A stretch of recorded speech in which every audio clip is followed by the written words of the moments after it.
Il a commencé par monter parce qu'il y a eu des tensions géopolitiques, notamment les sanctions contre l'Iran, le Venezuela qui va très mal, au Moyen-Orient quand même une situation extrêmement tendue. De manière générale, les émissions de gaz à effet de serre en 2017 ont augmenté. Elles ont augmenté dans de nombreux pays.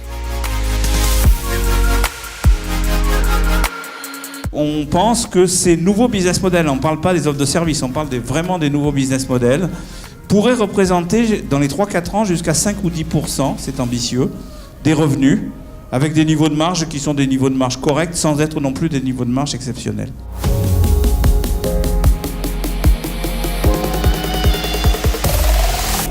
La Chine est un acteur dans le pétrole, elle a besoin de pétrole, on sait bien qu'ils achètent des réserves gazières, on sait tout ça.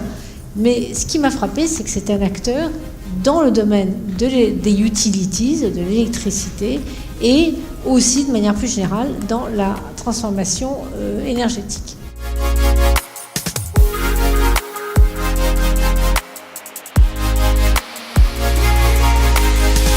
Ce soir, par exemple, à l'instant où je vous parle, on aura échangé 1,5 milliard de données à Enedis. Qui aurait imaginé ça il y a encore ne serait-ce que quelques années? Et qui est échangé, ça sous-tend sécurisation, gouvernance, cybersécurisation, évidemment, compétences spécifiques, etc., dimensionnement, et si...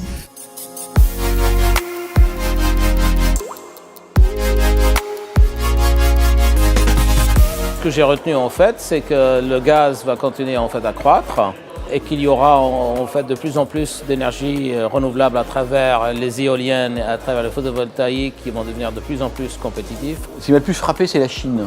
La présentation de Colette Lewiner sur la Chine.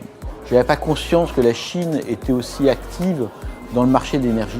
Ce qui était très important pour le futur, c'était qu'on continue à faire cette transformation digitale de nos entreprises, en particulier avec effectivement les smart grids, d'implémenter toutes les briques qui sont nécessaires dans ce monde en très fort développement. Les autres éléments qui m'ont marqué, c'est la présentation de Philippe Onloubou sur la numérisation d'Enedis. L'ampleur de la transformation qu'il y a dans son réseau, et puis dans la conduite du changement, pour faire évoluer d'un réseau qui était quand même très basse tension, mécanique, où on attendait que le client appelle pour dire allez, au 3e appel, c'est qu'il y a vraiment quelque chose, pour passer à un système où il peut prédire l'évolution du client.